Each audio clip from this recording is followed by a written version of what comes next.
Hello, I want to welcome to the Butterfly Effect Heather Ryder. Sorry, and she is a energy synergist, and she's an anxiety specialist. Hi, Welcome. to chat with you today. Thank you so much for being here. I really appreciate you being here. I appreciate you too. Thank you. Would you care to share a little bit about what led you to this journey of energy work? Yeah, I've had an interesting story as I'm sure so many of us do. So I used to work in technology. I currently live in Austin, which is a big tech town. And I used to work in technology, and I really was suffering from high functioning anxiety, which is basically hidden anxiety. I had no idea that's what it was. I didn't even know it had a name. And I really also struggled a lot with perfectionism. And so the short story is that I really wound up burning myself out, and I developed a really severe autoimmune reaction.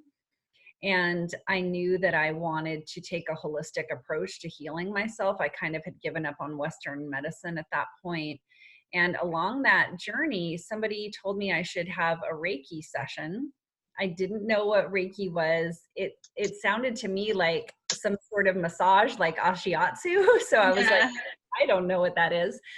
And so I actually didn't have that session for quite some time. I just tried to heal myself on my own for about a year with diet and supplements. And I got pretty far, but I just kind of couldn't get over that last little hurdle. Yeah. And so I was like, hey, I should go try that Reiki thing that woman told me about. And I didn't know how to spell it. I mean, I spelled the words Ray and Key, and I was like, oh, that's not how you spell it at all. And I was like, this is not massage. I'm not sure what this is. And so I just went to this woman who in town who had some really good reviews, and I had an amazing experience. I mean, it was literally almost psychedelic.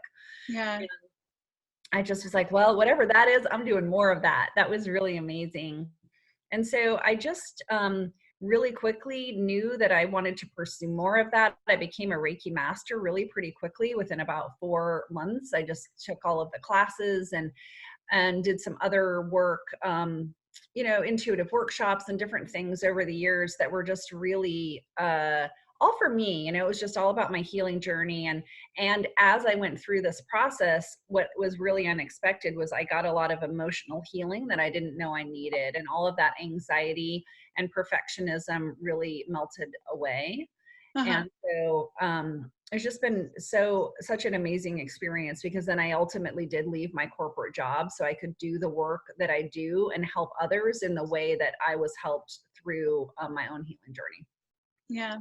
That's amazing. What were some of the things that you experienced during your first session? Would you care to share? Like, because you said it was psychedelic, and I know because I've done the energy healing work with people, and I love to allow them to experience it for their first time. And even like, I actually work with people a lot over the phone, and it's neat to get them to like know that how connected we are through that. Like Mm-hmm. the fact that we can connect that way from that distance. Yeah. Yes, absolutely. So that first time, I felt like I was sinking and floating. I saw these interesting kind of color patterns behind my eyes. Those are the main things I remember. But when I sat up, when she was done working, I just felt loopy. I mean, there is no other word. And so I'm just a real gung ho person. So I actually didn't ask the practitioner very much. I just like showed up at her office. I was like, hey, I've been having some health problems, and like hopped on her table.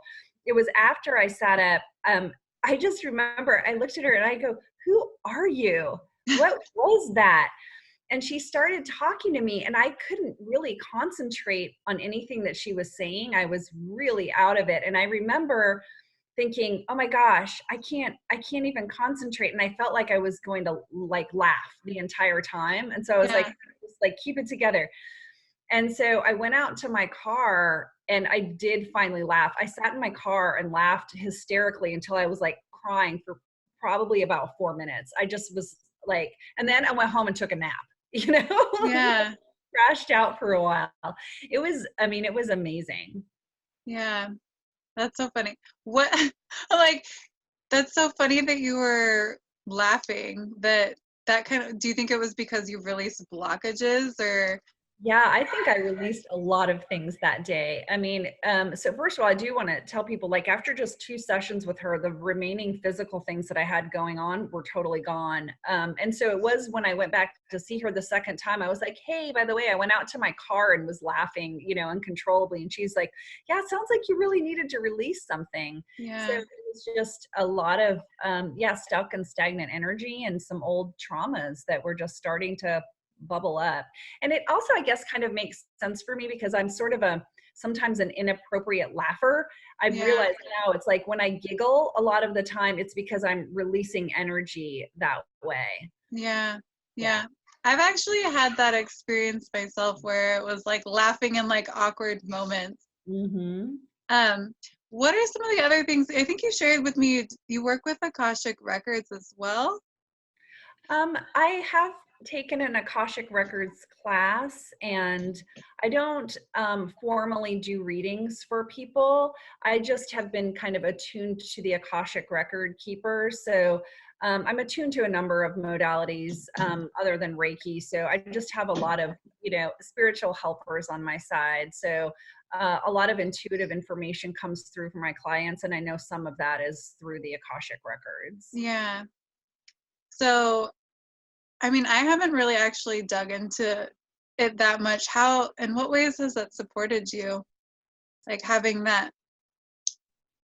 Yeah, I would say it's less about the Akashic records and more about the different types of modalities that I've worked with. It's just given me, I think, access to information for my clients that comes in a lot of different ways. Yeah. Um, and so I don't necessarily know all the nuances or I mean, like when I'm doing the work, I don't necessarily know how it's coming through. I just know that it's coming through. So I'm less concerned about like, oh, is this from Reiki or is this from, Akashic Records? It's just more part of all of the energy that I'm bringing in to serve my clients.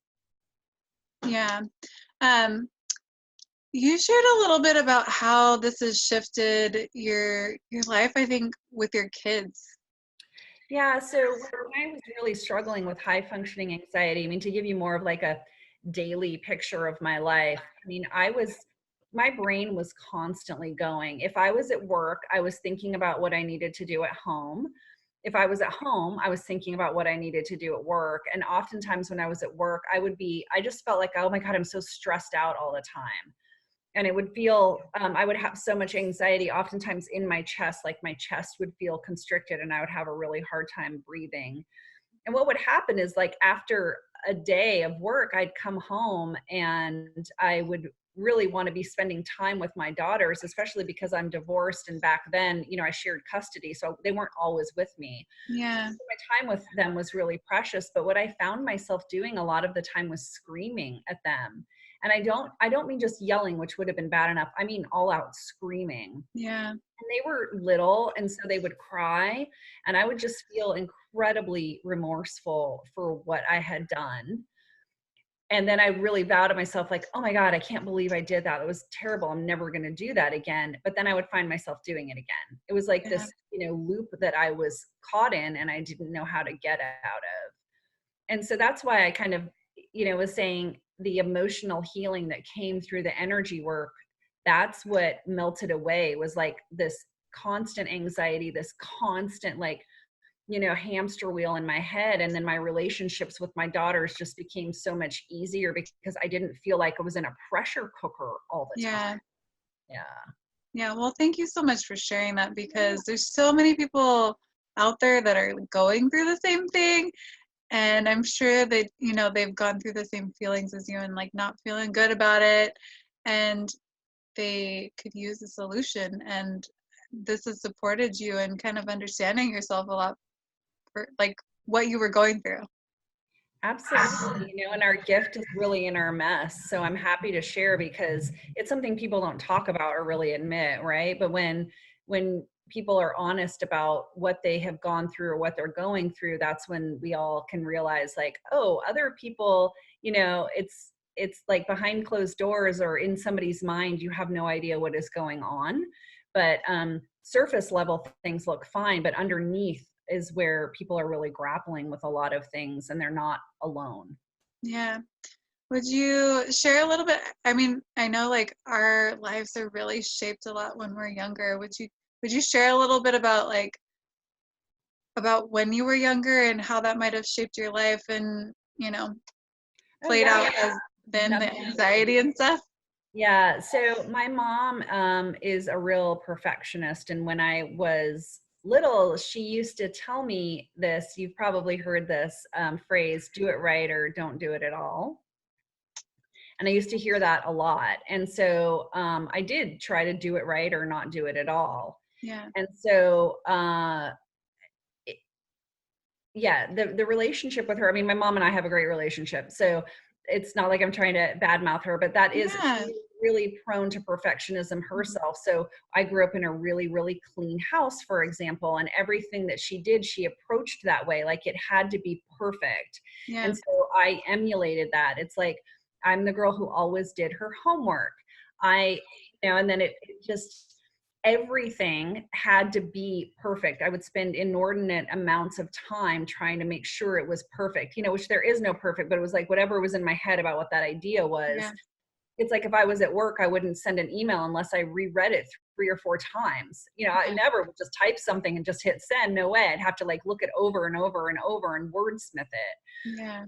So and that is a big trait of high functioning anxiety, is like this compulsion almost to check and recheck things to just make sure everything's really stellar. And then it's like a self-feeding kind of thing that happens, is because then when I was a student, or then when I had a job, you get feedback like, oh my God, this work is great.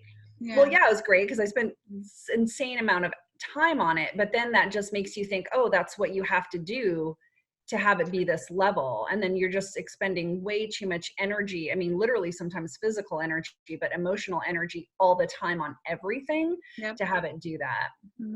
I can totally relate. I definitely didn't do things to the degree that you did, but the perfectionist mind of like, it played out in my life as like, I'm not good enough. Like, why even try? Mhm. Because I, always wanted to be better than what I was because I didn't feel accepted for who I was. So the perfectionist played out in my life that way.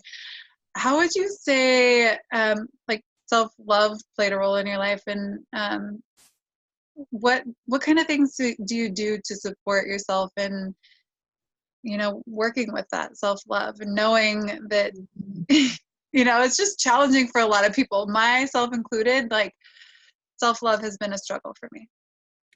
Yeah, I really love that you say that because, well, first of all, I think there's kind of a misconception, first of all, because self-care has become really a popular topic, and Yeah. there's like self-love and self-care are not the same thing at all. Self-love is like really loving yourself and accepting yourself no matter what you do. That's what I think it is. And so we're all human. And so even though I've come so far, I still screw up. I'm not like a Buddha on a mountain, right? And so when I have those moments where I have interactions with people, that's one thing where I feel like, God, I didn't handle that very well. It wasn't nice enough to that person. Now I just say, well, Heather, just learn from it and try and figure out why it was that you were triggered by that thing. So I'm like looking really underneath about, well, why did I respond the way that I did? Yeah. And moving past it. Whereas before I would have just ruminated over an exchange like over and over and replayed everything in my mind. Now I'm Mhm. just much more able to be like, well, you're human, Heather, and you're going to do better next time. This is an opportunity to learn. So that's a way that I just really try to embody self-love. And I mean, another example is like, I really try to watch my diet, but sometimes like the sugar fiend just gets me, and before Yeah. I would be like, oh my God, I'm going to beat myself up because I, ate 3 brownies or whatever. And now I'm just like, well, okay, life's not going to end because of that. Just try and make better choices next time. So it's really more about like, for me, when I do things that I think that are less than ideal, instead of literally being mean in my head, like, oh my God, I can't believe you did that. Now I'm just like, well, you're just going to try better next time. Yeah. You mentioned a little bit about food. Was weight something that you struggled with, or like eating? No, and weight wasn't anything I struggled with, but I mean, when I was recovering from my autoimmune reaction, Yeah. food became really, really important because I had a lot of gut dysbiosis and probably had candida. So just had some, yeast overgrowth in my body. And so I really, really tried to cut sugar out. Hmm. So that's why I mentioned now it's like I'm kind of hyper aware of what I'm eating and knowing that um, it it can cause flare-ups and other things if you've had an autoimmune reaction. That's a huge part of why I'm kind of have been hard on myself if I make a poor food choice. Yeah. Can you share more about your autoimmune stuff? Oh, Yeah, so I mean, I just call it a reaction because I don't know if it was an actual disorder. Initially, when I was having a lot of reactions, my face, it was like a type of pustular rosacea. My skin was peeling off of my face, like in like little sheets. yeah.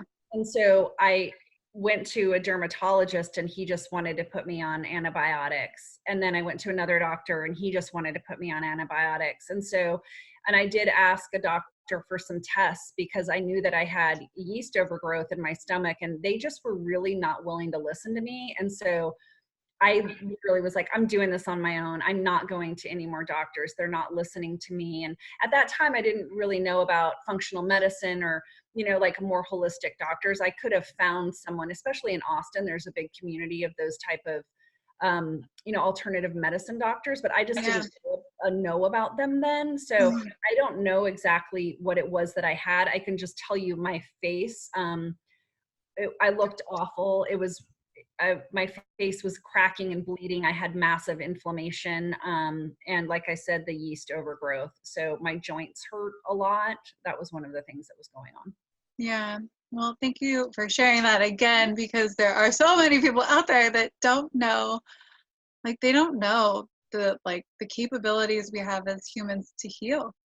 And for me, I've realized on this journey of like energy work and spirituality, for me, it's it's a lot of stuff we store in our body that we can Mm-hmm. actually release and heal from, instead of what a lot of doctors do. They prescribe medications, and I know some medications are very helpful for people. I'm not saying that that's not right for some people, but there's processes of healing that can really support us.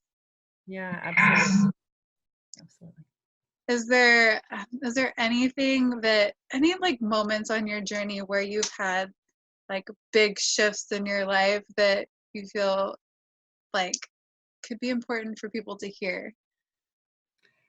Oh my gosh. Yeah, I mean, there's things that are flashing through my mind. I mean, I would say that, everybody is different. And this is why I kind of chuckled is even thinking about my clients, because everybody responds to things differently. And some people have like these quantum kind of jumps. And I would say that's Yeah. what happened for me at the very beginning. And then other things were kind of slower to unfold.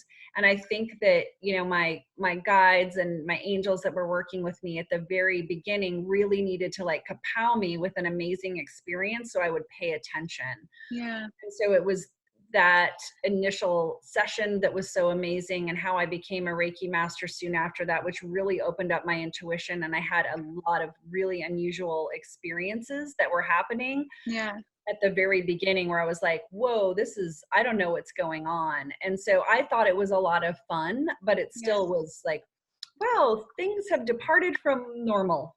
Yes, I Yeah, can relate.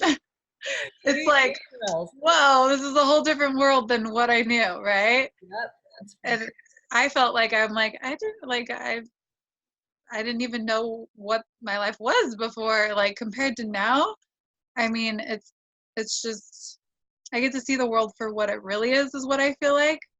Ah, Yeah, I mean, just the as we broaden our like knowing. mm-hmm.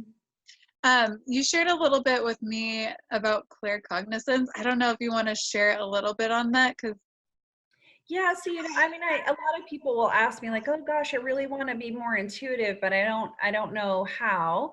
And so one of the things I tell them is, I mean, everybody gets intuitive information, and it's really important to understand the way that it comes to you because it's unique to each person. And for me, I just know things, yeah, and I didn't realize many years ago that the information that was getting was intuitive information, because it just sounded like my regular voice in my head, where we always have like a dialogue kind of going on. And so I was getting intuitive information and didn't realize it.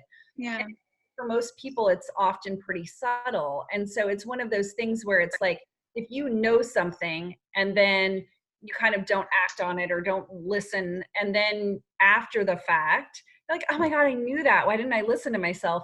That's how you start to know what your intuitive information feels like, or sounds like, or comes to you. It's those moments in retrospect where you recognize that you did know something. Yeah. And that's what started to happen for me, is like things would pop in, and then I started to recognize, oh, that's not just a regular thing. Like, I know that. I don't know how I know it, but I know that. It's intuition. Yeah. Do you know of any like tools that you can share with people that are on the beginning of their journey to help with guiding them and kind of learning how to use their intuition? Or is there anything that's been supportive on your journey that you could share? Yeah, when you're asking that, this is actually there's two books that I want to recommend for people. One is called How Old Is Your Soul? It's by a woman named Alyssa Mailhorn.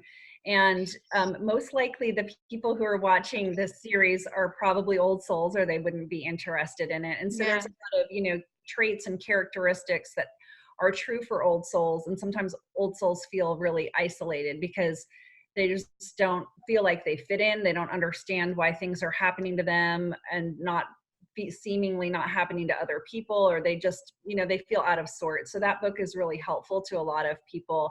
And then I do recommend another book all the time. And I will say I haven't even read it, but the people who've bought it, that I recommend it to, love it. It's called The Empath's Toolkit by Anna Satie.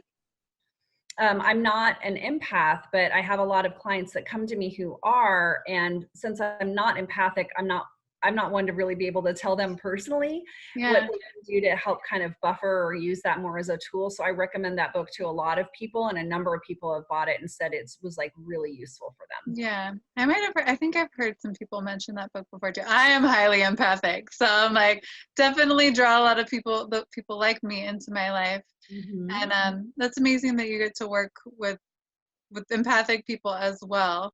There was something else that I wanted to ask you, if there's anything that you feel extremely passionate about in your life that you would like to share about your journey, whether it's something that brings you like joy about what you get to do with this work, or for me, this is what really has ignited my passion in my heart. And I don't know if there's anything in your life that you really, from this journey. I would say I work with probably 90 or 95% of women. And it's just, this goes back to the perfectionist thing. It's like, we are way too hard on ourselves. And so I always just kind of have this message for women to just first of all, do less. Like, we're all doing way too much.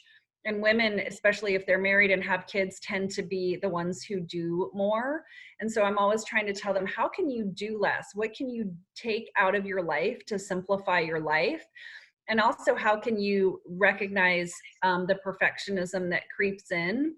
Yeah. That number one, you're doing less, and of the things that you are doing, knowing when it's good enough, and just accepting, just telling them to accept themselves for what they are and have compassion for themselves. Because if you look at like everything you're doing, everybody is doing things so amazingly well, but we focus on these other things that we perceive as not doing well, but it's just like a fraction of what we're doing. It's like the rest of it is amazing, but we're hyper focused on this isn't right, or, and it's just like, if you can shift the perspective into like, oh my gosh, I do some really amazing things all the time, like I'm a pretty awesome person, then that helps people just feel so much better about themselves, and it really changes their perspective and how they walk through life.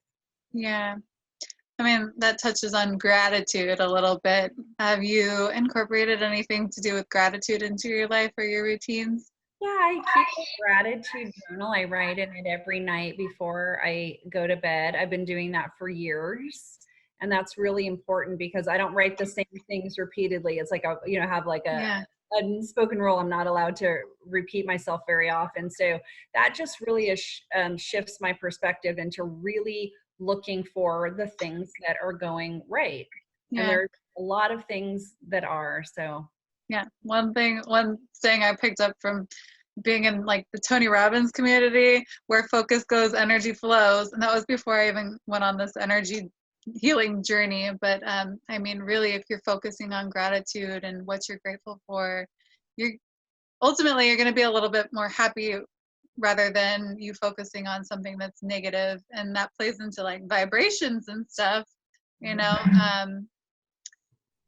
A lot of people aren't aware of vibrations as well. And I know we have a lot of new people to this work. I don't know if you want to share anything about vibrations and how, how that's played into the work that you do. well, what I do tell people is that emotions have an energetic frequency, and they can be low vibration or high vibration. These are some things that you were just basically talking about. And so gratitude is one of the highest vibration emotions. And so I just tell people that, like, if you're stuck in a cycle of low vibration like anger or shame, then you're really literally bringing yourself down. And so what can you do to shift yourself into a higher vibration state? That's not something I talk about with people as much, just because I'm focused on helping them with anxiety, and Yeah. like our conversation kind of goes in a different direction. But yeah, I guess the things that I just mentioned is that when people are really aware, first of all, what your emotions are, because oftentimes people don't even have the vocabulary to realize all of the emotions that you feel in a given day. Everybody's Yeah. got a wide variety of I but it's Hmm. like really being aware of what they are, and how can you shift out of the ones that are, I wouldn't normally say like low vibration with them. I might just say negative, even with the Yeah. works. Like, let's notice how often you feel negative, and what can you do to make yourself kind of shift more into the positive ones. Yeah. Well, thank you. Is there anything else that your heart feels called to share? Oh my gosh. I don't think so. It's just been so great chatting with you, and I hope that my story is, inspirational to someone, and that I'm sure there's at least one person who's watching Yeah. this video that really feels like, gosh, her life sounds like mine. And so I just want to let them know that, there's healing out there for them, and that they can really kind of whatever they can imagine for their lives is possible. Yeah. Well, I appreciate that, and I appreciate you being here. And it definitely will support people. I know so many people that will relate to your story, just, in my own personal life that I've connected with already. So I 100% appreciate you being here, sharing your story, because it is a gift to be able to share with people to support them. Thank you. Thank you. Yeah. So, and then I think you had a free gift you wanted to offer to the audience. Yes, I do. It's a short and very simple 1 minute meditation. It does not have to be done with the eyes closed. It's just a really easy way to incorporate bringing yourself into your body really quickly. Since I work with people with anxiety, oftentimes they're kind of spiraling, and they just need a quick tool to like bring themselves back in. So Yeah. I am offering that. Well, thank you so much. I'm sure it's amazing, and everybody is like all over the place these days. So if you like something that's a minute span that you can fit in anywhere, like that's amazing. So that is so valuable to be offering to people. So thank you for that. Yes, And I just want to thank you so much for being here and sharing your story again. you're so welcome, and thank you for having me. Yeah. And then is there any last words that you want to say to our audience? I don't. Thank you. Okay. Thank you again, Heather. And thank you everybody for tuning in, and connect with Heather, because she's done some amazing things with her life, and she can support you on your journey, especially if you resonate with anything she shared with you. The best thing about when we overcome things is that we get to support people, from what we've overcame. So connect with her. Yeah, thank you. Thank you. Yes, thank you.